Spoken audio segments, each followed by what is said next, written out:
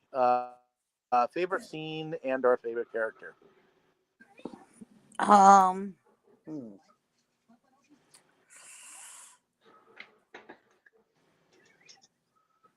I like the shark. Okay, you like the shark. So you want one of those swimming around in our swimming pool? We don't have a swimming pool. I know. I was just asking. I don't think Frankie would like it swimming around in his tank, though. Oh, you sure? I think it would be But hilarious. but yes, I like the shark, and I like um I like when he's attacking the boat. Okay. I think that's because he's just ramming it and ramming it and ramming it and attacking that boat, you know. And then I Okay. think the other one is I like when he ends up on the back part of the boat, you know. Yeah. Yeah. Okay. And those are the scenes that you like. Well, I like a lot of other ones, but those are two good shark ones. Okay. Heading over to you, Boris. Favorite scene or scenes and our favorite character. Well, favorite character would probably have to be Brody. It's kind of difficult to care about any other character. And my favorite scenes, well, probably most of the down moments, definitely the final blow up of the shark, but also many other encounters, like, yeah, as Tammy said, where the shark was put down in the boat, that was very funny. The moments when someone got killed, even though it probably wasn't supposed to be funny. Like I said before, since most of those people were really dumbasses, I couldn't help finding it funny. And a special shout out to the lady in black, which I have mentioned before. She is also one of my favorite characters, and I'm sorry I couldn't help laughing at that moment when she slapped Brody in the face, even though he technically didn't deserve it. She was slapping the wrong person, but it was still funny. Okay. And I would have to say that Jaws is my favorite character. Um, uh, Personally, because he was the ghost throughout most of the film, and then of course, the moments that you actually uh, see him are actually pretty darn cool too. Um, and a lot of the setup for when you actually finally get to see Jaws is I love the fact that you don't see the shark um, up until like the moments that you do need to see him in, and I think the movie works that way. I do believe that there is enough action even in the very beginning because you got the three shark attacks, and the people catching the darn shark, and also the guys who think that they're going to catch the shark, and the whole dock like comes away with it. I know we didn't really mention that, but of course, then there's the rednecks who think that they're all that, and I swear one of them throws a little bit of a bomb in the water to try to scare off the others away from him. I thought that was a little funny. Um, but as far as anything goes, I think my favorite moment from here is when Quint gets eaten and Brody finally puts the last bullet into the shark, and the shark explodes. Oh yeah. Honestly, I didn't feel very sorry for Quint after the way he had been acting. To me, when he got killed, it was quite a spoodow. Well, he still didn't deserve it. Um, he offered to kill the beast initially, so it was his boat. And to be fair and honest, he wasn't really acting any differently than any other sea captain would have acted towards anyone else.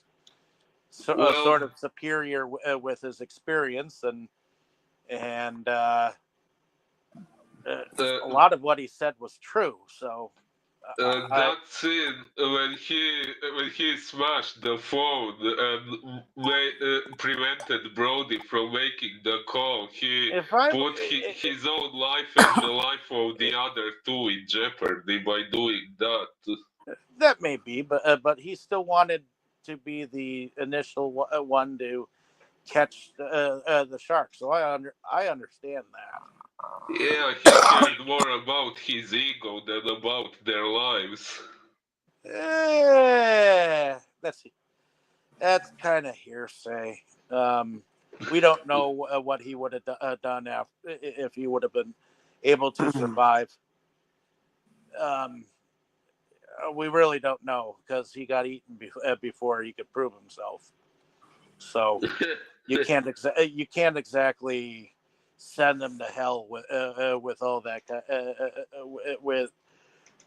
with only getting himself killed. I mean, he really didn't deserve what he got, even if he was relatively mean to them. Or he was more mean to Matt than he was to Brody. But in any case, that being said, hopefully everyone out there has enjoyed our foray into this chaotic film that became a masterpiece in most people's minds. Let us know down in the comments what you thought of the film, what you thought of our discussion, and we'll see you back here in 2 weeks because we ended up having a meeting that we need to go to, I guess, figure things out for a bigger event that's happening. So, but when we do return, I do believe that I am going to put forward To Kill a Mockingbird. To Kill a Mockingbird. Correct. From 1962. Correct. Phew. Okay. So on that note, if everyone can say good night. Good night. Good night. Tammy, did you just say good knife? No, I Nope. said good night. Oh, okay. Good talking. Because eventually we're going to need a bigger chat room. Good night, everyone. Thank Good you night. for Good night, everyone. Inside movies galore, just makes you just want more. We've had all in the world of media to explore. Horror, anime, or Curious George. Our love of new things was our reward. It is the best night of our week. Frankly, my dear, I don't give a damn.